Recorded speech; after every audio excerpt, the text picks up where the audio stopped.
going to double check that quickly before I dive into this video. Awesome. Um, so this video, I will tell you right now, is going to contain spoilers for the game.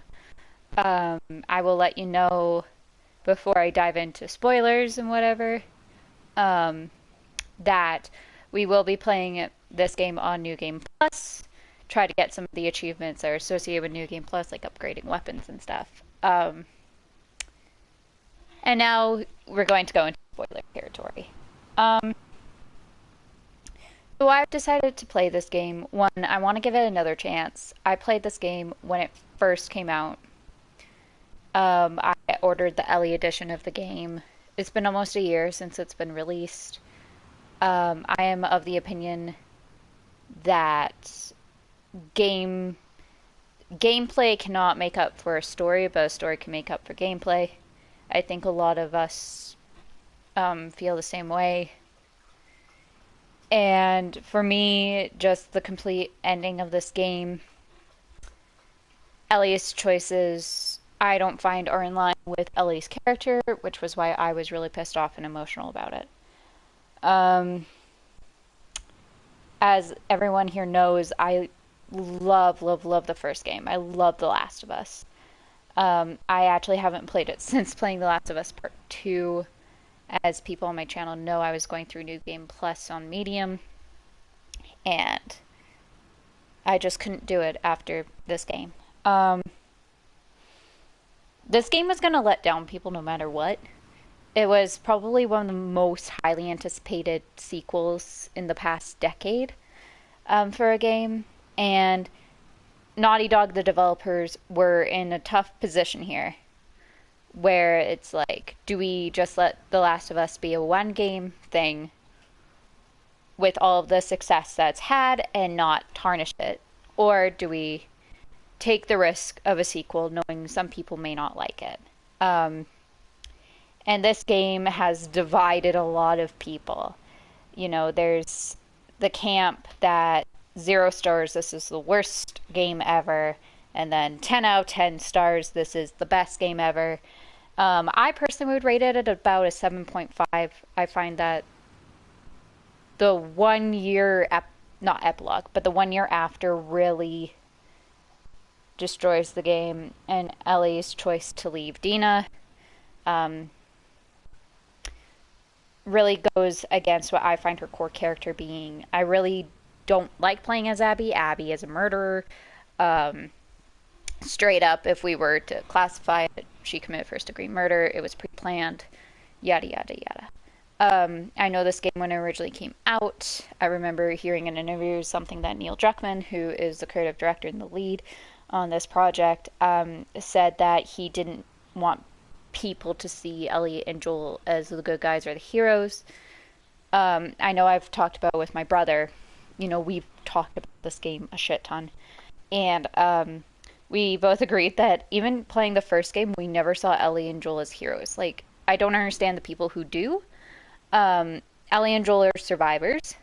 And it's literally, in this world, it's kill or be killed. So Ellie and Joel are not good people. They're not bad people. They're people surviving. And my thing that I didn't like is that they really humanized Abby after you see her murder Joel. And the only reason why you really start to bond with Abby is not only because of her backstory, but because she has to take care of this kid out of the first game. You know, and that really, like, rubbed me the wrong way. As well as, you know, I think a lot of people markedly noticed my shift between how much I like Troy Baker.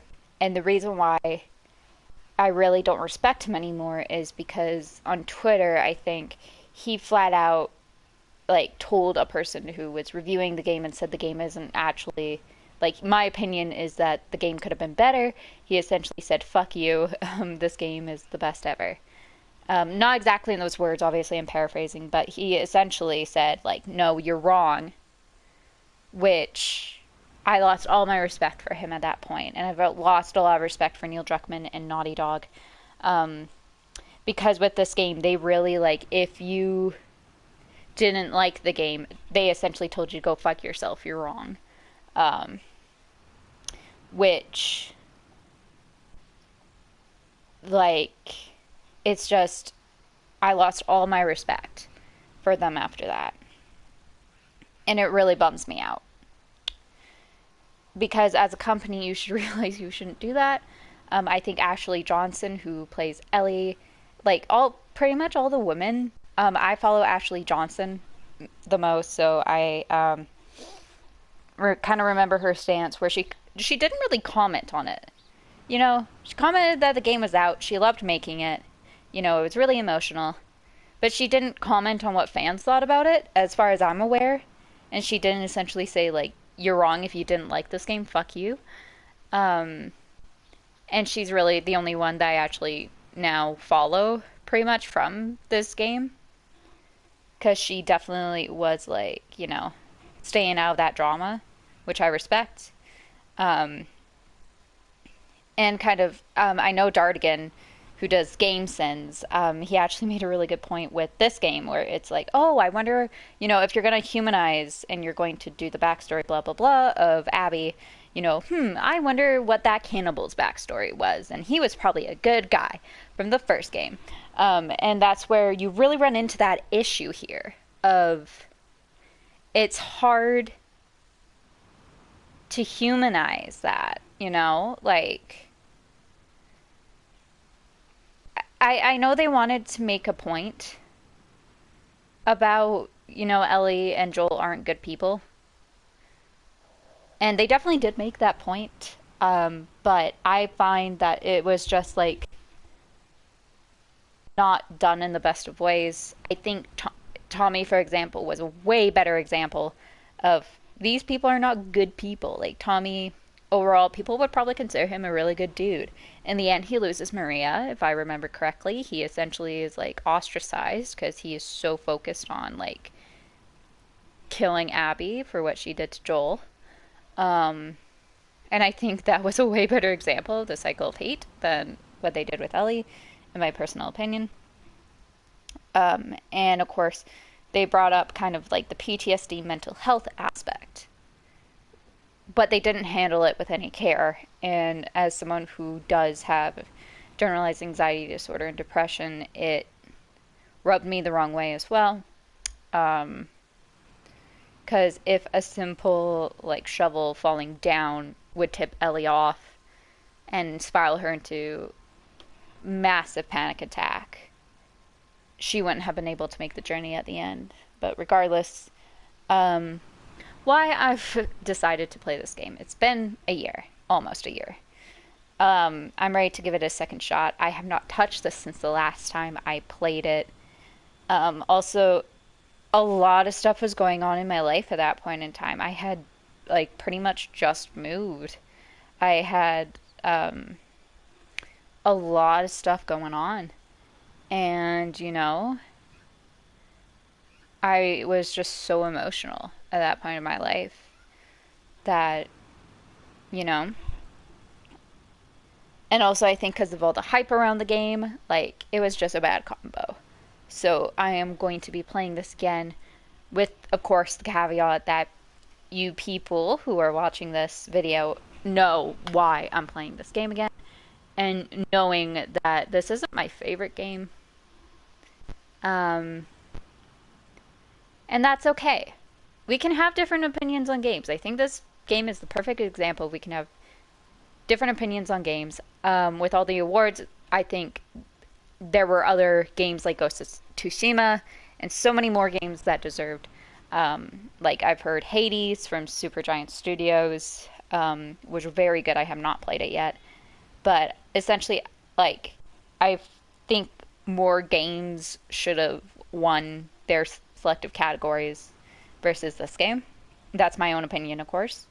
You know, I'm definitely not bashing the hell out of this game. Gameplay-wise, it is a 10 out of 10. Story-wise, you know, it gets pretty weak. And also things are very much Like the first game, things were quite linear timeline wise, and this it jumps around a lot timeline wise, not only with Abby's storyline, which would make sense to jump around timeline wise, but with Ellie's story, it jumps around so fucking much. And I actually wish they would release a story mode where you could go through the game in chronological order, kind of like how they did in Beyond Two Souls, where like first time you have to play the game through the order it wants you to, and the next time you can do chronological. Although Beyond Two Souls, you kind of have that option no matter what. I'm also just going to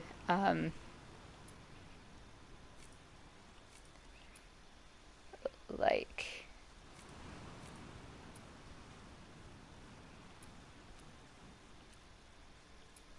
just go through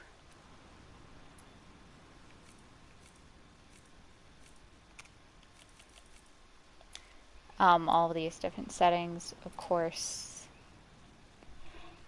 Although I think like gameplay wise it should be good, and of course there's all like they had some pretty cool like they have like a lot of like mods that they put in.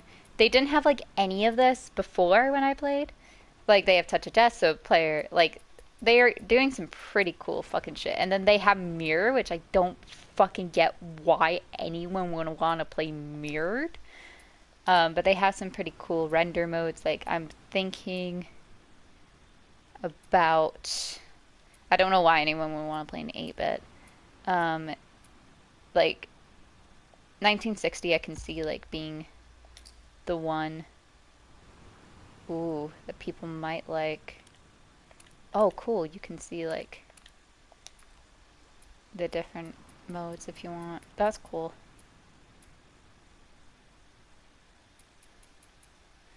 Or like a noir, probably. That's the one I'm probably, yeah. Like I think noir would be cool to play through. We're not going to play through it though in noir. We will be doing New Game Plus though. So there you can see kind of all the New Game Plus details. So playing through the game again with all the upgrades and equipment obtained from a previous playthrough.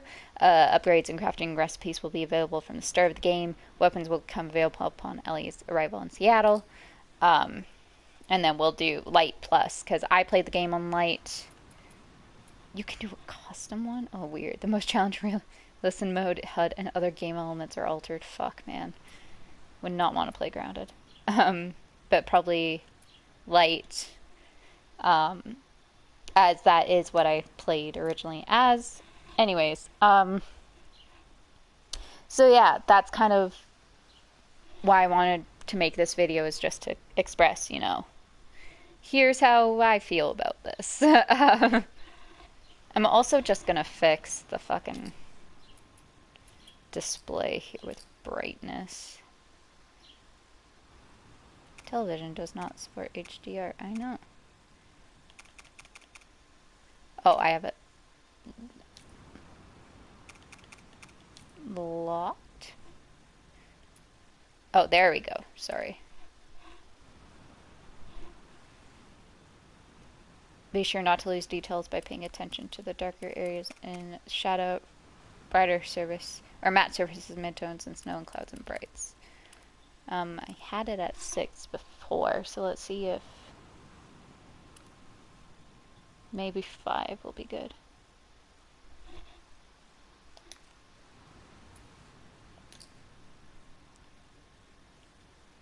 And we're just also going to try to fit this as close as we can to that.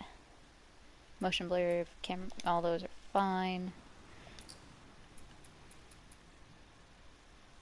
Audio stuff. We will do like effects at 95, dialogue at 100, music at 90, cinematics at 100, and then we'll leave those all off.